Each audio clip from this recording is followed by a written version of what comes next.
तो अभी हम लोग डिस्कस करेंगे डायनेमिक्स ऑफ रिजिड बॉडी के बारे में। जैसे कि हमने डायनेमिक स्टडी में क्या कंसिडर किया था, डायनेमिक ब्रांच में हमने क्या पढ़ा था, जो मैकेनिक्स की जो ब्रांच है डायनेमिक, उसमें हमने क्या पढ़ा था, अगर बॉडी का अगर मोशन हो रहा हो और अगर कोई एक्सटर्नल फोर्स अगर बॉडी पर एक्ट करे तो वो एक्सटर्नल फोर्स का इन्फ्लुएंस क्या होगा बॉडी के ऊपर, वो हम लोग बेसिकली पढ़ते हैं डायनेमिक में। तो जो डायनेमिक है वो है branch of mechanics in which we study about the external forces acting over the body when the body is in the motion, that is impact of external forces over the motion of body. अभी हम लोग discuss कर लेते हैं सबसे पहला rigid body क्या होती है। रिजिड बॉडी बेसिकली वो बॉडी होती है जिसमें जो बॉडी के जो पार्टिकल्स होते हैं वो अपने पोजीशन पर स्टैटिक होते हैं, मतलब वो अपनी पोजीशन पर टाइटली बाउंडेड होते हैं, या फिर हम लोग सिंपल वर्ड्स में बोल सकते हैं वो जो पार्टिकल्स होते हैं वो अपने पोजीशन पर स्टैटिक होते हैं। कितना भी अगर एक्सटर्नल फोर्सेज अगर वो पार्टिकल्स पे एक्ट करे, वो पार्टिकल अपने पोजीशन से डिस्प्लेस नहीं करने वाले, इसलिए वो जो बॉडीज है उसको हम लोग बोलते हैं rigid body. Rigid body are those body in which the distance between the particle remain unchanged. जब अगर पार्टिकल अपनी पोजीशन पर स्टैटिक हो गए तो इस केस में जो पार्टिकल के जो बीच का जो डिस्टेंस होगा, कोई भी दो पार्टिकल्स के बीच का जो डिस्टेंस होगा वो अनचेंज ही होने वाला है, will remain unchanged in the motion of the during motion of the body due to which the dimension of body will remain unchanged. मतलब जो पार्टिकल है वो अपनी पोजीशन पर स्टैटिक होगा और अगर कोई एक्सटर्नल फोर्स अगर एक्ट करे तो भी वो एक्सटर्नल फोर्स का कुछ इन्फ्लुएंस नहीं होगा उन पार्टिकल्स के ऊपर, पार्टिकल अपनी पोजीशन पर स्टैटिक ही होने वाले, जिसके वजह से वो जो रिजिड बॉडी का जो डायमेंशन होगा वो वैसा का वैसा ही होगा। मतलब वो जो डायमेंशन होगा रिजिड बॉडी का उसमें कुछ चेंजेस नहीं आएंगे। रिजिड बॉडी के अगर हम लोग कुछ एग्जाम्पल कंसिडर कर लेते हैं वुड, आयरन, स्टोन, ये जितनी भी जो बॉडीज है वो है रिजिड बॉडी। अभी हम लोग रिजिड बॉडी को और थोड़ा अच्छे से समझते हैं, कंसिडर कर लेते हैं ये है स्टोन, और ये स्टोन में हमने दो पार्टिकल कंसिडर किया।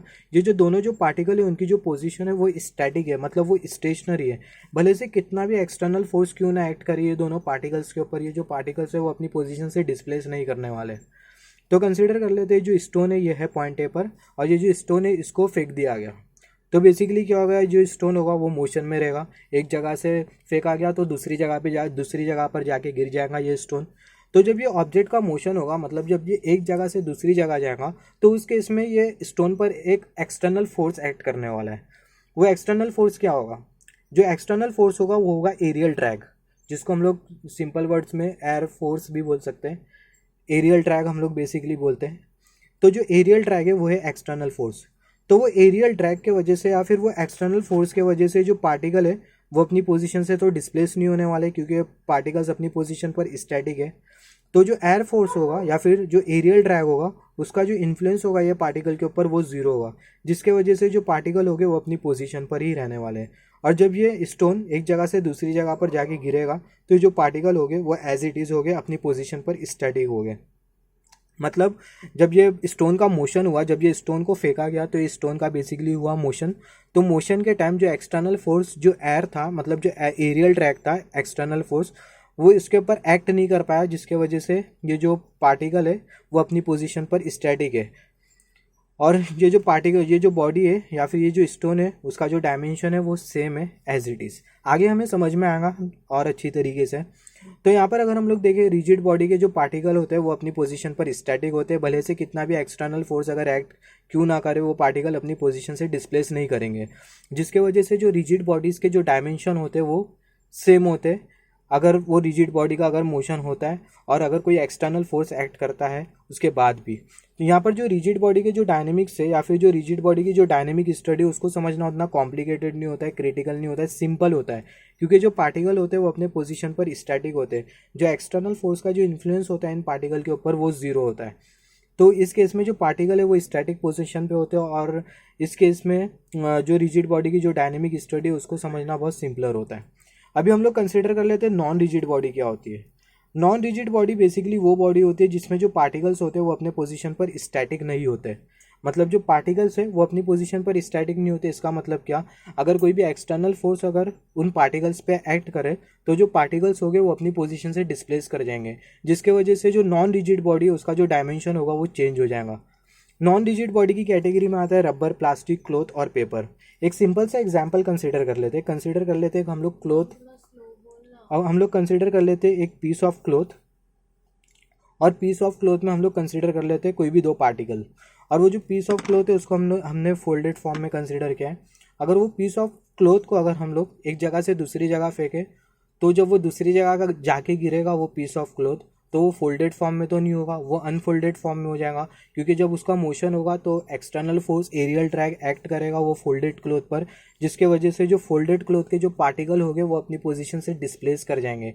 और पार्टिकल डिस्प्लेस करने की वजह से जब वो फोल्डेड क्लोथ एक जगह से दूसरी जगह पर जाके गिरेगा, तो दूसरी जगह पर जब वो जाके गिरेगा तो उस केस में जो फोल्डेड क्लोथ होगा वो फोल्डेड फॉर्म में नहीं होगा, वो अनफोल्डेड फॉर्म में होगा, क्योंकि एक्सटर्नल फोर्स एक्ट करने के वजह से या फिर एरियल ड्रैग के वजह से जो क्लोथ के जो पार्टिकल्स होंगे वो अपनी पोजीशन से कर जाएंगे डिस्प्लेस। तो आई होप समझ में आ गया होगा नॉन रिजिड और रिजिड बॉडी का कॉन्सेप्ट। मगर यहाँ पर जो नॉन रिजिड बॉडी है जिसमें जो पार्टिकल्स होते हैं वो अपनी पोजीशन पर स्टैटिक नहीं होते, तो इस केसेस में जो मोशन की जो स्टडी होती है वो थोड़ी कॉम्प्लिकेटेड हो जाती है, क्योंकि जो पार्टिकल है वो अपनी पोजीशन पर स्टैटिक नहीं है, अपनी पोजीशन पर स्टेशनरी नहीं है। अगर कोई एक्सटर्नल फोर्स अगर इन पार्टिकल्स पे एक्ट कर रहा है तो ये जो पार्टिकल है वो अपनी पोजीशन से कर जा रहे हैं डिस्प्लेस, जिसके वजह से जो बॉडीज़ का जो डायमेंशन है वो चेंज हो जा रहा है। एक सिंपल सा एग्जाम्पल कंसिडर कर लेते ये है क्लोथ, और ये जो क्लोथ पे हमने कंसिडर कर लिया दो पार्टिकल, और ये क्लोथ को एक जगह से दूसरी जगह फेंका गया, जिसके वजह से क्लोथ का हुआ मोशन, और मोशन के टाइम एरियल ड्रैग या फिर एयर फोर्स ये क्लोथ के पार्टिकल के ऊपर एक्ट करा, जिसके वजह से ये जो क्लोथ के जो पार्टिकल्स है वो अपनी पोजीशन से डिस्प्लेस कर गए। तो जब ये पार्टिकल अपने पोजीशन से डिस्प्लेस कर जाएंगे तो ये जो क्लोथ होगा वो अपना डायमेंशन चेंज कर लेगा। तो नॉन रिजिड बॉडी और रिजिड बॉडी के बीच का हमें डिफरेंस समझ में आ गया। नॉन रिजिड बॉडी के केस में जो एग्जांपल्स आते हैं वो है rubber, plastic, clothes, paper etcetera. और नॉन रिजिड बॉडी की डायनेमिक स्टडी को समझना थोड़ा डिफिकल्ट होता है, क्योंकि जो नॉन रिजिड बॉडी होती है उसमें जो पार्टिकल्स होते हैं वो स्टेशनरी नहीं होते, या फिर हम लोग बोल सकते हैं वो अपने पोजीशन पर परमानेंट स्टैटिक नहीं होते। अगर कोई एक्सटर्नल फोर्स अगर एक्ट करे उन पार्टिकल्स पे तो वो जो पार्टिकल्स होते हैं वो अपनी पोजीशन से कर जाते हैं डिस्प्लेस। अभी हम लोग देख लेते हैं कि जो यहाँ पे मैंने पूरा डिटेल में लिखे हूँ रिजिड बॉडी और नॉन रिजिड बॉडी के बारे में। In rigid body the particle of the object remain unchange और can say remain static irrespective of the forces acting over body. Forces can be external or internal. In non-rigid bodies, the particle of the object does not remain constant static at its position due to the impact of the external forces acting over the body. Non rigid body को समझने के लिए मैंने जो आपको जो example बताया था फोल्डेड क्लोथ का, जब आप उसको फेंकोगे तो वो जब दूसरी जगह पे जाके गिरेगा तो वो अनफोल्डेड फॉर्म में होगा। आप वो सिंपल सा एग्जाम्पल कंसीडर कर सकते हो नॉन रिजिड बॉडी को समझने के लिए। यहाँ पर जो रिजिड बॉडी है वो कौन कौन सा मोशन कवर कर सकती है? Translational motion, rotational, rolling, rectilinear, projectile, circular motion. ये जितने भी जो मोशन है इसके बारे में मैं इन शॉर्ट बता देता हूँ। ट्रांसलेशनल मोशन बेसिकली वो मोशन होता है जिसमें जो बॉडी की जो एक्सिस होती है वो कॉन्स्टेंट होती है। और अगर हम लोग रोटेशनल मोशन के बारे में बात करें तो जो रोटेशनल मोशन है उस केस में जो बॉडी की जो एक्सिस होती है वो कांस्टेंट नहीं होती। अभी एक्सिस कांस्टेंट होती है, कांस्टेंट नहीं होती है, इसका मतलब क्या? कंसीडर कर लेते हैं एक रेफरेंस एक्सिस कंसीडर कर लेते हैं एक रेफरेंस एक्सिस। यहाँ पे मैंने एक रेफरेंस एक्सिस कंसीडर किया। ये है वाई एक्सिस और ये है एक्स एक्सिस। तो अगर कोई भी ऐसा मोशन हो रहा है जिसकी जो एक्सिस है या फिर कोई भी बॉडी ऐसा मूव कर रही है जिसकी जो एक्सिस है वो ये रेफरेंस एक्सिस के रेस्पेक्ट में पैरेलल है। फॉर एग्जांपल मैं कंसीडर कर लेता हूँ ये है पेन। ये जो पेन है, पेन पे मैं कंसीडर कर लेता हूँ एक एक्स एक्सिस और एक वाई एक्सिस। तो अगर ये पेन का कुछ इस तरीके का मोशन हो रहा है और ये पेन पे अगर मैं यहाँ पर अगर मैं कंसीडर कर लेता हूँ, यहाँ पर अगर मैं एक्स एक्सिस कंसीडर कर लेता हूँ, पेन पे एक छोटी सी एक्स एक्सिस और एक वाई एक्सिस मैं कंसीडर कर लेता हूँ, मतलब एक एक्स एक्सिस इधर वाई एक्सिस इधर कंसीडर कर रहा हूँ वर्टिकली और एक एक्स एक्सिस मैं पेन पर कंसीडर कर रहा हूँ हॉरिजॉन्टली। तो इस केस में पेन का अगर हम लोग देखें जो मोशन है वो कुछ इस तरीके से होगा। तो जो पेन पर जो एक्सिस बनाई गई है वो होगी parallel with respect to this axis. तो अगर ऐसा कोई मोशन होता है तो इस केस ये जो मोशन होता है इसको हम लोग बोलते हैं ट्रांसलेशनल मोशन। अगर कोई भी बॉडी की एक्सिस ये रेफरेंस एक्सिस के रेस्पेक्ट में अगर पैरेलल नहीं होती उसको हम लोग बोलते हैं रोटेशनल मोशन। और जो रोलिंग मोशन होता है वो ट्रांसलेशनल मोशन और रोटेशनल मोशन का कॉम्बिनेशन होता है। रेक्टिलिनियर मोशन में बॉडी जो होती है वो लीनियरली ट्रैवल करती है। फॉर एग्जाम्पल अगर ये पेन अगर ये लीनियरली मूव कर रही है तो इसका ये मतलब है कि जो पेन है वो रेक्टिलिनियर मोशन कवर कर रही है। और जो प्रोजेक्टाइल मोशन होता है वो कुछ इस तरीके का मोशन होता है कि जो बॉडी है वो कर्व पाथ क्रिएट करती है। मतलब जो बॉडी का जो मोशन होता है वो कुछ इस तरीके का होता है, मतलब वो एक कर्व पाथ बनाता है बॉडी का मोशन। जो सर्कुलर मोशन होता है बेसिकली एक सर्कल के सरकमफेरेंस में जो बॉडी है वो मोशन कवर कर रही होती है सर्कुलर मोशन में। तो ये था बेसिक जो रिजिड बॉडी है वो ये सब मोशन कवर कर सकती है। तो ये था basic dynamics of rigid body. आगे से हम लोग स्टार्ट करने वाले काइनेमैटिक्स।